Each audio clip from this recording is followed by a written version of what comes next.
Mobile বা computer যেখানেই বাংলা লেখা লিখতে হয় সেখানেই প্রয়োজন হয় ফন্ট। বর্তমানে বাংলা ভাষায় অসংখ্য ফন্ট রয়েছে। তবে আপনি জানেন কি বাংলা ভাষার জন্য তৈরিকৃত অনেক ফন্টের রূপকার এক ভিনদেশি মানুষ?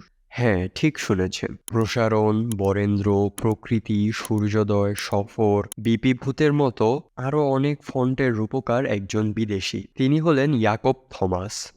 ১৯৮১ সালে জন্ম ইয়াকব থমাসের। বাংলা ভাষাকে ভালোবেসে ভিন্ন ধারার ফন্ট তৈরি করে বাংলা টাইপোগ্রাফির জগতে যিনি দখল করে আছেন তাৎপর্যপূর্ণ স্থান। ১৯৭৭ সালের কথা। একটি বেসরকারি উন্নয়ন সংস্থায় কাজের সূত্রে বাংলাদেশে আসে এক আমেরিকান সুইডিশ দম্পতি। চাকরির সুবাদে বাংলাদেশি হয় তাদের বসবাসের নতুন ঠিকানা। ধীরে ধীরে পরিবারও বড় হতে থাকে। ১৯৮১ সালে সেই পরিবারেই জন্ম ইয়াকব হাসের। তার জন্ম আমেরিকাতে হলেও বেড়ে ওঠা পুরোটাই বাংলাদেশে। তাই বাংলার সংস্কৃতি ও ভাষার প্রতি তার ভালোবাসা জন্মে ছোটবেলাতেই। ইয়াকব থমাসের মা সুইডিশ, তাই তার নামের উচ্চারণ জ্যাকব থমাস হলেও মায়ের ভাষাকে প্রাধান্য দিয়ে তিনি ইয়াকব থমাস নামেই পরিচিত। কিন্তু বাংলায় যার বড় হওয়া, নামের ক্ষেত্রে তো তার ছায়া অবশ্যই থাকবে। সুইডিশ ভাষায় ইয়াকব হলেও ছোটবেলা থেকে বাংলাদেশে থাকায় বাংলায় নাম দাঁড়িয়েছে ইয়াকুব। নামের পাশাপাশি পরিবার ও সমাজের সাহচর্যে শুদ্ধ বাংলা ভাষায় কথা বলার চর্চাও শুরু হয়েছিল শৈশবে। ভালোবাসতেন ছবি আঁকতে, আর এই আঁকাআঁকির ঝোঁক তাকে টেনে নিয়ে যায় ফন্ট তৈরির জগতে। ইয়াকবের জন্ম আমেরিকায়। জন্মের কিছুদিন পরে বাংলাদেশে চলে আসেন তার বাবা মা।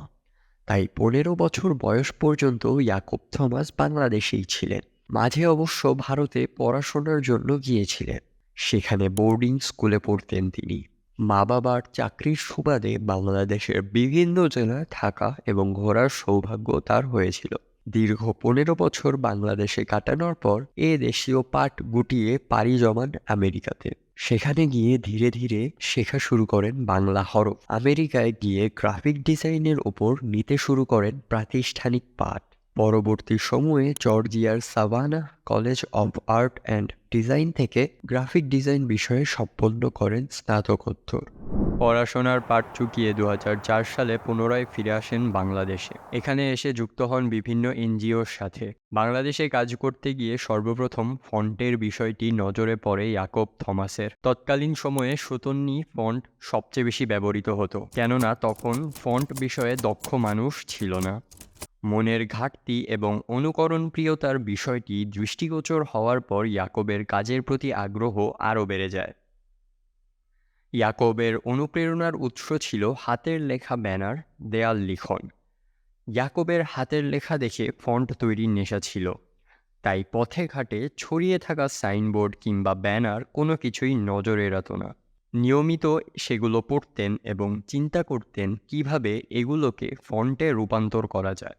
এক্ষেত্রে নিয়মিত চর্চা আর কলমের ব্যবহার গুরুত্বপূর্ণ বলে মনে করেন এই ভিনদেশি। প্রথমে কাগজে প্রতিটি অক্ষর অসংখ্যবার লিখে ফন্টের ধরন কেমন হবে যাচাই করে নেন। এরপর গাণিতিক পরিভাষায় লেখার জ্যামিতিক মাত্রা নিখুঁতভাবে নির্ধারণ করেন। ফন্টের কোন অংশ কতটুকু বাঁকা থাকবে, ধারের অংশ কতটুকু সূক্ষ্ম থাকবে কিংবা কতটুকু সোজা থাকবে তা গাণিতিকভাবেই ঠিক করা হয়। আর সবটুকুই নির্ভর করে কলম এবং হাতের ক্যালিগ্রাফির উপর। কলমের ভিন্নতা ফন্টেও ভিন্নতা এনে দেয়। বিভিন্ন ধরনের কলম তিনি আমেরিকা, তুরস্ক সহ বিভিন্ন দেশ থেকে সংগ্রহ করেছেন। ২০১৫ সালে চিত্রশিল্পী কাইয়ুম চৌধুরীর হাতের লেখার ওপর ভিত্তি করে ফন্ট তৈরির উদ্যোগ নেন তিনি। কাইয়ুম চৌধুরীর হাতের লেখার সংকলন অনেক বছর ধরেই পর্যবেক্ষণ করেছেন ইয়াকব থমাস। পরবর্তী সময়ে হাতের লেখা দেখে অনুপ্রাণিত হয়ে এবং শ্রদ্ধা প্রদর্শনের উদ্দেশ্যে তৈরি করেন কাইয়ুম ফন্ট। কাইয়ুম ফন্ট ছাড়াও সূর্য, প্রসারণ, বরেন্দ্র, বিপিভূত, কমিক বেঙ্গলি, ফিগিন্স, পিকাসহ বিভিন্ন ধরনের ফন্ট তৈরি করেছেন তিনি। এই ফন্টগুলোর নামের পেছনেও ভিন্ন ভিন্ন গল্প রয়েছে। ধরা যাক বরেন্দ্র ফন্টের কথা। আমেরিকা থেকে বাংলাদেশে ফেরার পর ইয়াকুব প্রায় ১২ বছর রাজশাহীতে ছিলেন। তাই এই অঞ্চলের প্রতি ভালোবাসা থেকে ফন্টের নাম রাখেন বরেন্দ্র ফন্ট। অনেক তো হলো ইয়াকুব থমাসের বাংলা ফন্ট নিয়ে ভালোবাসার বহিঃপ্রকাশ। এবার চলুন তার সম্বন্ধে কিছু কথা জেনে নেওয়া যাক। 2017 সাল থেকে বেঙ্গল ক্রিয়েটিভ মিডিয়াতে কর্মরত আছেন ইয়াকুব থমাস। তার তৈরিকৃত ফন্টের সংরক্ষণাগার হিসেবে বাংলা টাইপ ফাউন্ড্রি নামক একটি ওয়েবসাইটও তৈরি করেছেন। 2018 সালে বাংলা টাইপ ফাউন্ড্রি ব্র্যান্ড হিসেবে যাত্রা শুরু করে। বর্তমানে ঢাকাতেই তিনি পরিবারসহ বসবাস করছেন। পারিবারিক জীবনে স্ত্রী ও 3 সন্তান রয়েছে ইয়াকুব থমাসের। যুগ যুগ ধরে বেঁচে থাকুক ইয়াকুব থমাসের মতো সৃজনশীল মানুষেরা। ধন্যবাদ সবাইকে। ভিডিওটি এখানেই শেষ করছি। কমেন্ট বক্সে আপনাদের মূল্যবান মতামত জানাতে ভুলবেন না, এবং ভিডিওটি যদি আপনাদের কাছে তথ্যবহুল মনে হয় তাহলে একটি শেয়ার করতে পারেন এবং একটি সাবস্ক্রাইব করলে মন্দ হবে না। এছাড়াও আপনারা যদি চ্যাট জিপিটি এর উত্থানের নায়ক কে তা সম্পর্কে জানতে চান, তবে বাম পাশে থাকা ভিডিওতে ক্লিক করে আপনারা তার সম্পর্কে জানতে পারেন। এছাড়া আপনারা যদি আর্জেন্টিনার কালো মানুষের ইতিহাস সম্পর্কে জানতে চান তাহলে ডান পাশে থাকা ভিডিওতে ক্লিক করে দেখতে পারবেন। ধন্যবাদ সবাইকে।